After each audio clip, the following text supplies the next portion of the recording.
Nah, rukuk yang dimaksud itu, yang termasuk rukunnya itu adalah ketika orang mengambil posisi rukuk itu.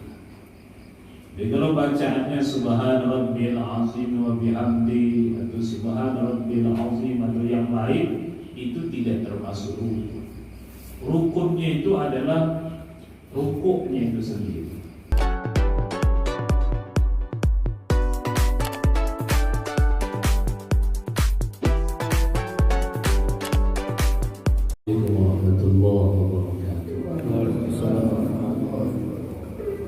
Alhamdulillah, wassalatu wassalamu ala rasulillah Sayyidina Muhammad bin Abdullah wa ala alihi wa sahbihi wa mawala.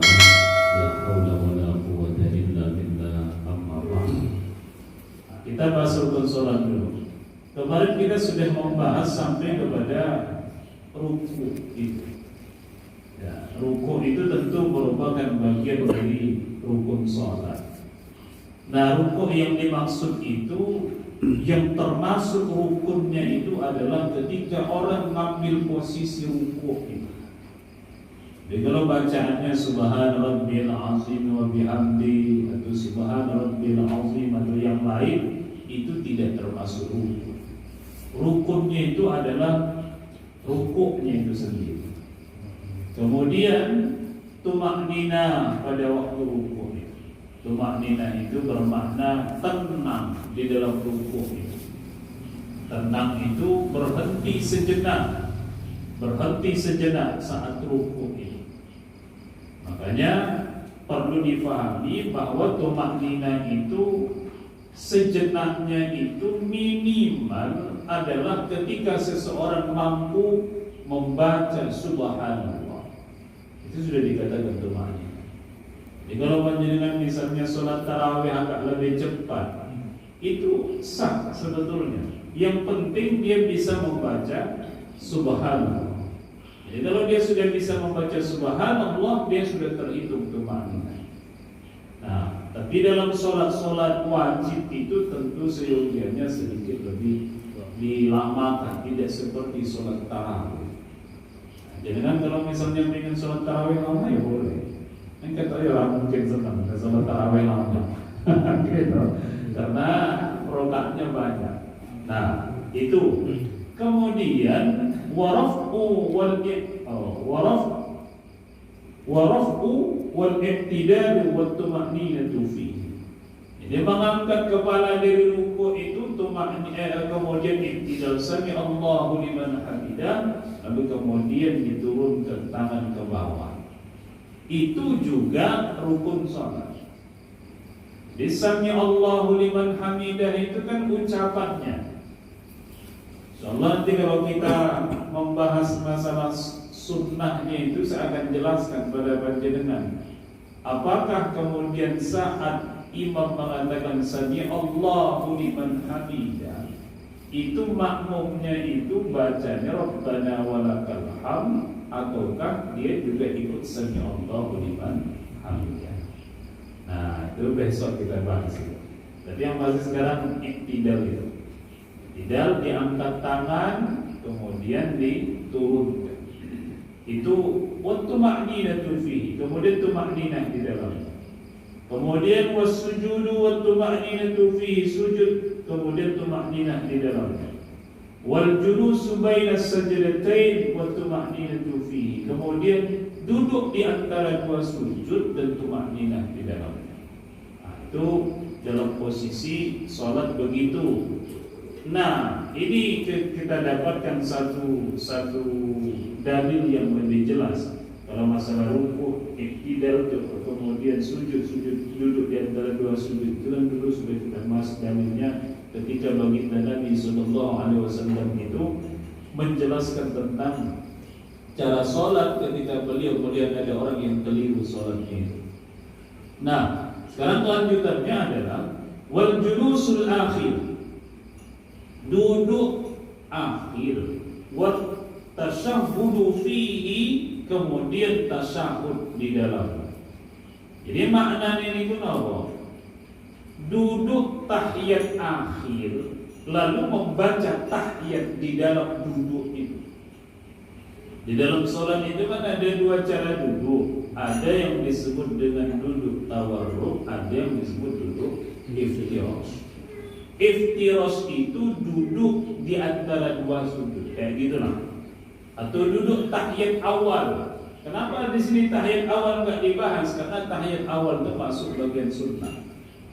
Jadi yang rukun itu adalah duduk tahiyat akhir itu termasuk rukun. Makanya bermakna apa itu? Duduk tawarruk itu, duduk tahiyat akhir dan pandangan paham. Posisi kaki kiri itu dimasukkan kepada bagian kaki kanan itu, lalu kemudian bokong itu didudukkan pada tempat kita sholat itu. Kalau duduk di antara dua sujud, bokongnya itu duduknya di atas telapak kaki. Tapi kalau duduk tawarruk itu semacam itu, ya seperti halnya kita duduk tahiyat akhir itu. Nah, dengan ketentuan dalam posisi normal ya, semua jari kaki itu menghadap ke arah kiblat. Jarinya itu. Makanya kemudian sebenarnya sedikit ditekan sehingga ini punggung jari kaki itu menghadap kiblat. Kadang-kadang ibu bapak saya macam ini meleok gitu kan. Ya bisa jadi juga kalau memang posisi kakinya nggak kuat, mungkin sakit. Tapi kalau kita ajar dari awal dia posisinya mesti diberdirikan, tapi ininya itu menghadap ke arah kiblat. Ya, makanya termasuk waktu sujud pun begitu. Sujud itu juga kaki itu jangan begini, kukunya itu menghadap kiblat, tapi ini. Perutnya dari jari-jari kaki yang menghadap ke arah kiblat, agak ditekan ya. Nah, jadi di sini duduk di antara duduk tahiyat akhir itu, tawarruk itu termasuk di dalamnya rukun. Makanya hati-hati nih. Kalau bisa itu, kalau ingin sempurna sholat kita itu dalam posisi yang kita mampu, ya perhatikan dengan baik cara kita duduk itu. Pada kajian sifat sholat Nabi, sifat sholat Nabi itu perlu untuk diperbaiki sholat kita itu, cara-caranya itu. Jadi karena mungkin sekarang kadang kesuwen meleok begitu ya sudah, meleok saja lah. Kalau jangan diperbaiki akan susah. Jadi ini yang perlu. Makanya kemudian anak-anak kita itu sholat dia benar-benar dia harus belajar bagaimana caranya sholat itu yang baik. Itu. Nah, lalu kemudian begini, disebabkan karena duduk tahiyat akhir itu adalah rukun, maka tasyahud di dalamnya itu ya rukun, wajib. Apa tasyahud itu? At-tahiyatul mubarakatus shalawatut thayyibatu lillah. Sampai kemudian nanti asyhadu an la ilaha illallah wa asyhadu anna muhammadar rasulullah. Tasyahud itu ya. Nah, sehingga kemudian ketika kita duduk tasyahud akhir itu, membaca tasyahud itu ya memang sesuatu yang diwajibkan. Makanya ketika duduk tahiyat akhir itu, tahiyat itu tidak boleh diringkas. Atau misalnya termasuk di dalamnya nanti sholawat baginda Nabi. Kalau tasyahudnya saya kira tidak diringkas ya, tetap semuanya dibaca. Karena tasyahud itu mulai dari kalimat at-tahiyatul mubarakatus atau at-tahiyatul lillah, itu tergantung panjenengan lah, yang mana panjenengan paham. Kemudian asyhadu an la ilaha illallah wa asyhadu anna muhammadar rasulullah, itu tasyahud. Tasyahud awal ataupun tasyahud akhir, tasyahudnya itu kan sama bacanya itu. Tapi bedanya di tasyahud awal itu dalam mazhab Syafi'i hanya dibaca sholawatnya Allahumma shalli ala Muhammad atau Allahumma shalli ala Sayyidina Muhammad. Wa ala ali Sayyidina Muhammadnya bagaimana? Kata Imam Nawawi itu beda pendapat ulama. Ada yang mengatakan untuk keluarga Nabi itu tidak diwajibkan untuk dibaca dalam tasyahud awal loh ya. Tasyahud akhir ya semuanya harus dibaca. Nah, sehingga dalam tasyahud awal itu ada yang membaca cuma Allahumma shalli ala Sayyidina Muhammad, ada yang sampai wa ala ali Sayyidina Muhammad. Itu monggo dipilih mawon. Mazhab Syafi'i juga iya, mazhab Syafi'i. Jadi kalau misalnya panjenengan sudah terbiasa jemaah Allah sholli ala Muhammad, ya sudah itu saja. Tapi kalau jenengan sudah terbiasa sampai keluarganya Nabi juga wa ala ali sayyidina Muhammad, ya tetaplah untuk membaca wa ala ali sayyidina Muhammad. Nah, tapi di dalam tasawuf akhir itu tidak boleh diringkas. Semuanya sampai fil alamina innaka hamidun majid. Itu harus dibaca. Nah, sekarang saya perlihatkan dalil dari masalah tasawuf ini. Jadi ada riwayat dari Imam Bukhari dan Muslim, sumbernya Ibnu Mas'ud. Beliau cerita kalau mereka itu salat bersama Nabi, itu ketika tasawuf itu mereka membacanya assalamu ala qabla ibadi. Mereka baca begitu, assalamu ala Jibril, assalamu ala Mikail, assalamu ala fulan, disebut nama orang. Nah, Nabi ini kemudian mendengar itu. Setelah selesai itu kemudian beliau mengatakan, innallaha huwas salam. Allah itu adalah zat as-salam, ya. Fa iza jalasa ahadukum fis sholati, kalau kalian duduk di dalam sholat, makna duduk itu duduk tasawuf akhir itu atau tasawuf awal pun, falyaqul, ucapkanlah at-tahiyatul mubarakatus shalawatut thayyibatul. Nah, tahiyat itu kan banyak macam bacaannya. Tapi di dalam mazhab Syafi'i yang dipakai itu adalah yang diriwayatkan oleh Imam Muslim dari Ibnu Abbas radhiyallahu anhu. Diriwayatkan bunyinya itu at-tahiyatul mubarakatus shalawatut thayyibatul lillah. Assalamu alayka ayyuhan nabiy wa rahmatullahi wa barakatuh. Assalamu alayna wa ala ibadillahis shalihin. Asyhadu an la ilaha illallah wa asyhadu anna Muhammadar Rasulullah. Itu yang dipilih. Jadi kalau misalnya panjenengan, misalnya ngapunten, sebelum kita ngaji begini kok membacanya at-tahiyatul lillah, tidak yang at-tahiyatul mubarakatus, boleh, tidak ada masalah. Jadi boleh, karena memang itu juga berasal dari baginda Nabi sallallahu alaihi wasallam. Hanya Imam Syafi'i itu memilih yang at-tahiyatul mubarakatus. Jadi tergantung kita saja, jangan mau pilih yang mana. Kalau ingin manut sebagaimana dalam mazhab Syafi'i, tahiyatul mubarakatus. Jadi itu. Nah, lalu Bapak Ibu sekalian, ini perlu saya sampaikan. Tahiyat itu loh. Jangan kalau membaca at-tahiyatul lillah atau tahiyatul mubarakatuh, jangan menunjuk itu sejak kapan? Sejak asyhadu an la ilaha illallah. Ya, bukan dari awal kan. Tapi begini, saya kemarin juga dapat pertanyaan di salah satu masjid saya ngisi di sana itu. Mana sih yang benar? Ya, mana yang benar? Apakah waktu asyhadu an la ilaha illallah ataukah waktu membaca at-tahiyatul mubarakatuh? Jadi begini, ada yang disepakati ulama, ada yang tidak sepakat mereka. Nah, dalam tahiyat itu yang mereka sepakati itu begini, Nabi itu di dalam hadis itu disebutkan kalau duduk tasyahud akhir itu beliau meletakkan tangan kiri beliau di atas paha kiri, tangan kanan beliau di atas paha kanan. Tapi yang kanan ini membentuk angka 53. Jadi jari tangannya Nabi yang kanan itu membentuk angka 53. Yang jangan mikir angkanya angka 5 begitu, 3 begini loh. Bingung. Maksudnya 53 itu angka Arab. Angka Arab itu begini. 53 itu maknanya semua ini ibu apa ini? Kelingking, jari manis, kemudian ini jari tengah sama apa? Ibu jari itu nekuk. Kemudian yang telunjuk itu lurus. Nah, 50-nya itu, 5-nya itu ini, ibu jari ini berjumpa dengan ujung jari tengah.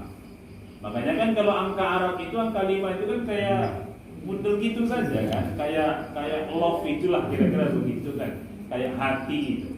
Nah, 3-nya itu ini, 3 angka Arab itu kan begitu loh. Jadi ini ujung angka Arab 3 itu lah, ini tepuknya itu 3. Sehingga 53 dibentuk begitu. Nah, maka posisinya itu, ibu bapak sekalian, ketika panjenengan duduk tasyahud itu, posisi tangan itu udah begini di atas paha itu. Yang kiri itu diletakkan di atas paha kiri, yang kanan itu di atas paha kanan. Tapi ini sudah ngacung. Ngacung dalam pengertian nggak berisyarat loh ya. Jadi diletakkan di ujung paha itu, tapi posisi jari telunjuk itu udah siap begitu. Nah, itu sepakat ulama itu, sepakat. Tapi mereka itu nggak sepakat kapan isyaratnya itu. Karena kan Nabi berisyarat ketika tasyahud itu. Lah Imam Syafi'i memilih tasyahud itu isyaratnya ketika asyhadu an la ilaha illallah. Begitu illallah dia tunjuk. Mengapa? Karena Nabi itu di dalam sebuah hadis yang lain sering mengatakan ishhad, ishhad, ishhad. Saksikanlah, saksikanlah. Mempersaksikan Allah itu dengan menunjuk ke atas semacam ini membentuk angka 50 yang di sini tamat tadi. Kemudian angka 1 telunjuknya itu diacungkan untuk mengatakan ishhad, ishhad, saksikanlah, saksikanlah, saksikanlah. Maksudnya itu Allah itu adalah sesuatu yang kita saksikan sebagai zat yang esa, yang tidak ada selain Dia, tidak ada yang lain. Tauhid maknanya, gitu loh. Makanya kemudian ketika kita mengacungkan jari itu, ketika kita mengucapkan asyhadu an la ilaha illallah, itu dalam mazhab Syafi'i begitu. Lah, tapi mazhabnya Imam Hanafi, Imam Hanafi itu posisi beliau asyhadu an la ilaha illallah, asyhadu an la ilaha illallah, asyhadu an la ilaha illallah.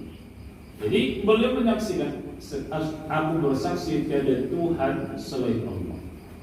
Jadi ketika asyhadu an la ilaha illallah, ilahan itu dia angkat, illallahnya dia turunkan lagi. Itu dalam mazhabnya Imam Hanafi. Jadi tahiyat yang biasa kita lakukan selama ini itu memang diambil dari mazhabnya Syafi'i. Jadi begitu, saudara. Kalau boleh itu tidak usah diubah, tidak usah ikut-ikutan, ya. Karena apa? Saya juga ada beberapa orang yang dulu itu saya kenal dia saudara, saya itu kok bisa berubah? Maka nggak perlu berubah. Karena itu tadi saya katakan di 4 mazhab itu nggak dikenal yang gerakannya naik turun terus menerus itu. Yang terus menerus itu cuma Imam Malik, tapi kanan kiri. Maka bisa jadi, dan itu kalau kita baca dalam sifat sholat Nabi yang ditulis oleh Syekh Albani, seorang ulama yang dianut berpaham Salafi Wahabi itu, mungkin beliau memang mengatakan terus menerus. Karena apa? Ada hadis yang mengatakan bahwa gerakan jari yang seperti ini akan memukul setan. Tapi di dalam Imam Baihaqi itu dikatakan bahwa hadis itu dhaif, sehingga menggerakkan itu dhaif hadisnya. Yang kedua, pemahamannya dari Syekh Albani itu kalau diginikan terus berarti memukul setan. Nah, setannya bodoh banget tuh. Pukul menang-menang ya. Dipukul gini menyakitkan setan. Kata Syekh Albani memang begitu, menyakitkan setan. Tapi itu tadi, oh ya setan yang bodoh. Ya setan itu kena ya, yang minggir kan gitu dong. Jadi dia setan itu dari arah mana-mana dia bisa menggoda kita. Loh kalau setiap orang misalnya kayak gini mau memukul setan, oh entah apa setannya, sudah ada setan sekarang. Karena misalnya dipukul orang terus, makanya itu tidak semacam itu. Bahkan kemudian dikatakan dari segi rawinya saja itu yang meriwayatkan itu, tetap kata Imam Baihaqi itu orangnya dhaif, lemah hafalan dia, sehingga nggak dipakai. Sedangkan mazhab Syafi'i itu mengatakan bahwasanya ada hadis mengatakan Nabi itu tidak menggerakkan tangan beliau ketika dalam posisi tahiyat. Nah itu loh ibu bapak sekalian. Sehingga kemudian tahiyat itu biasa saja, sebagaimana yang dulu kita diajarkan guru-guru kita semacam itu. Tidak usah berubah. Karena berubah itu ternyata juga banyak yang akhirnya keliru, yang mestinya sesekali dipakai sering, sehingga menjadi keliru malah semacam itu. Nah itu. Kemudian ini tasyahud itu kan setelah asyhadu an la ilaha illallah wa asyhadu anna muhammadar rasulullah, yang dibaca itu apa? Sholawat. Sholawat itu apa yang menjadi dalilnya ya yang biasa kita baca. Innallaha wa malaikatahu yusholluna 'alan nabi ya ayyuhalladzina amanu shollu 'alaihi wa sallimu taslima. Maka bagaimana? Sholawat itu menurut para ulama yang wajib dibaca itu adalah ketika sholat. Tasyahud akhir itu, tasyahud awal itu kan sunnah, tasyahud akhir itu wajib dia dibaca. Ya. Maka sholawat yang di luar sholat itu dihukumi sunnah, tapi di dalam sholat dia dihukumi apa? Wajib. Nah, sehingga kita membaca Allahumma shalli ala Muhammad sampai fil alamin innaka Hamidum Majid, itulah sholawat yang paling sempurna menurut Imam Nawawi. Mengapa? Karena dia dibaca di dalam sholat. Sunnah sebelum sholat. Jadi kalau sebelum sholat sunnah itu ditunaikan sebelum takbiratul ihram. Apa dua hal itu? Al-azan wal iqamah, azan dan iqamah. Jadi kalau bapak-bapak itu sunnah untuk menunaikan azan itu ketika sebelum sholat. Sholat panjenengan itu di masjid, kalau masjid kan sudah ada muazzinnya, ataupun jenengan sholat di rumah, sunnah azan minimal apa? Iqamah. Makanya kalau bapak-bapak sholat di rumah pun ya minimal seyogianya iqamah. Ya. Itu menjadi sesuatu yang disunahkan. Tapi kalau ibu-ibu ngabut, ibu-ibu itu tidak sunnah azan, tidak juga sunnah iqamah. Terutama kalau posisi jenengan sholat itu ada laki-laki ajnabiyah, laki-laki lain yang bukan mahram jenengan di situ. Maka kalau misalnya semua jamaah itu perempuan, semuanya perempuan itu, ya untuk iqamah tidak apa-apa, tapi azan tidak. Ibu-ibu tidak usah acara azan yang mesti, ya, banyak malah kejar kami, tapi ya pada datang itu mesti. Wih, tadi ke masjid, tadi itu malah karena azan di masjid, ya. Sehingga iqamah kalau posisinya perempuan semua, tapi kalau jenengan misalnya laki-laki ada yang lain, tidak boleh kemudian untuk iqamah. Ya begitulah dalam fikih itu diatur sedemikian itu. Jadi azan dan iqamah, azannya sudah paham kan kalimatnya. Ini juga ada masalah sebenarnya di azan ini, termasuk iqamah itu. Lain waktu kita akan bahas itu. Nah, azan itu yang penting panjenengan jawab itu adalah ketika misalnya di dalam salat subuh, as-salatu khairum minan naum, as-salatu khairum minan naum. Nah, itu jawabnya bagaimana? Sadaqta wa barakta atau sadaqta wa barirta. Itu sama sebenarnya. Sadaqta wa barakta difathahkan dulu kasmahkan. Bisa semacam itu, minimal yang singkat sadaqta wa barakta itu. Nah, lalu kemudian untuk iqamah itu satu-satu, kecuali takbirnya Allahu Akbar itu kan takbir yang terakhir itu sekali. Nah itu semua panjenengan juga disunnahkan menjawab sebagaimana yang diucapkan oleh muazzin atau orang yang iqamah. Kecuali nanti pada masalah qad qamatis sholatu, qad qamatis sholat. Bagaimana menjawabnya? Qad qamatis sholatu, qad qamatis sholat. Jawabnya itu aqamahallahu wa adamaha. Aqamahallahu wa adamaha. Semoga Allah melanggengkan ini sholatnya. Aqamahallahu wa adamaha. Kalau dalam syarah dari Bidayatul Hidayah itu ada tambahan aqamahallahu wa adamaha madama bis-samawati wal ardh. Selama langit dan bumi ini masih ada, semoga Allah melanggengkan sholatnya. Tapi minimal panjenengan menjawabnya aqamahallahu wa adamaha. Nah, tapi kira-kira nek panjenengan pasti koma dijawab. Enggak dijawab loh. Enggak dijawab, karena itu ya tentang sunnah nih, Bu. tetap sunnah sebagaimana azan itu dijawab, maka ketika iqamah itu juga dijawab. Ya. Itu tadi yang membedakan adalah pada kalimat qad qamatis sholatu, qad qamatis shalah. Itu qabla dukhul, sebelum masuk ke dalam salat itu. Wa ba'da dukhul fiha syai'an. Sedangkan setelah masuk ke dalam salat itu ada dua sunnah.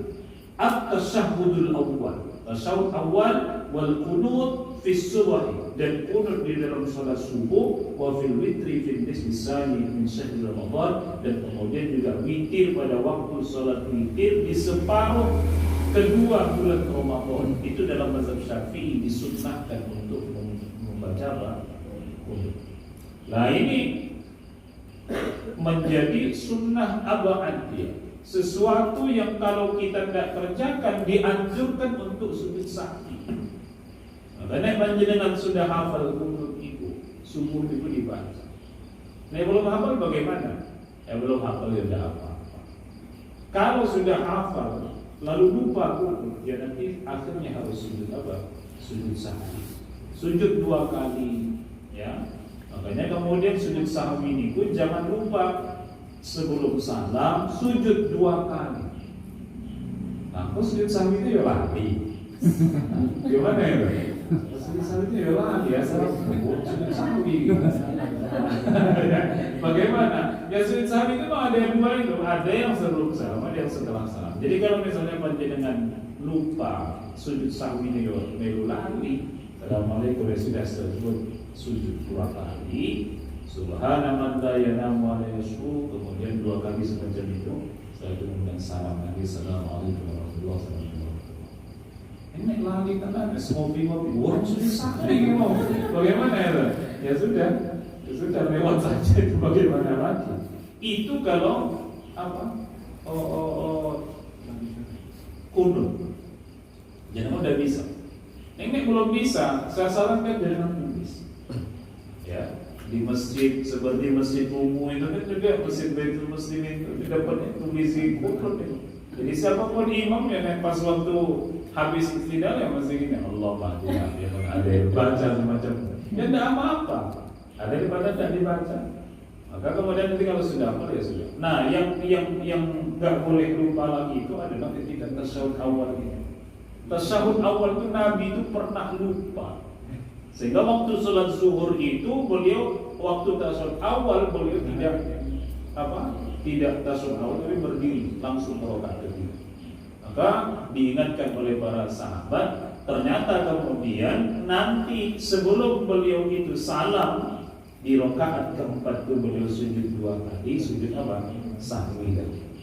Maka ibu bapak sekalian, tasyahud awal itu ini perlu.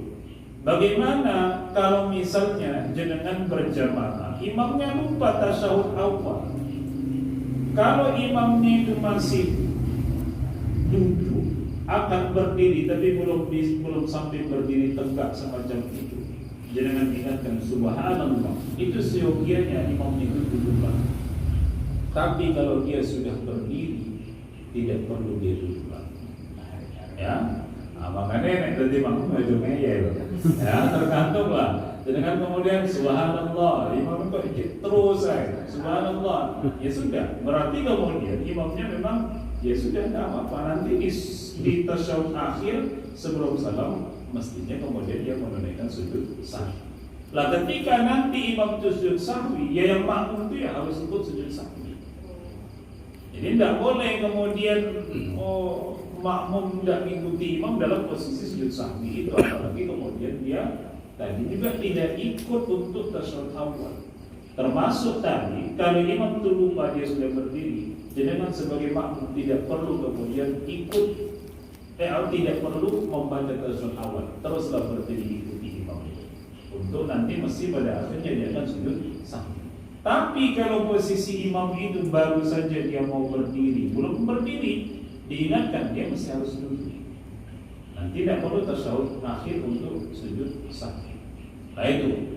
Sehingga kemudian ada imam yang nggak boleh diikuti, tapi juga ada yang boleh diikuti. Yang tidak boleh diikuti itu bagaimana? Sholat zuhur 4 rakaat. Sudah 4 rakaat berisi ngantuk kan, masuk ke 5 rakaat. Nah itu nek jenengan yakin bahwa dia itu keliru, jenengan tidak boleh ikut. Dan jenengan ikut malah kemudian batal sholatnya. Lalu bagaimana? Bisa mufaraqah itu berniat membedakan apa, memisahkan diri dari jamaah itu, atau jenengan tetap duduk tasyahud akhir. Tunggu dia nanti selesai salam. Begitu dia assalamualaikum, jangan kata assalamualaikum. Itu dibolehkan. Nah, jadi posisinya semacam itu ibu bapak sekalian. Sehingga terkadang memang ada imam itu yang lupa, ya kita ingatkan. Kalau laki-laki dengan bertepuk, kalau wanita dengan kalau laki dengan subhanallah, kalau perempuan dengan bertepuk, yang ditepuk itu adalah punggung dari telapak tangannya.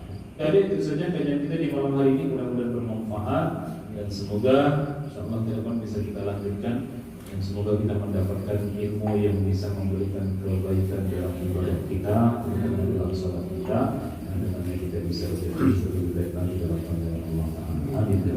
Demikian, Assalamualaikum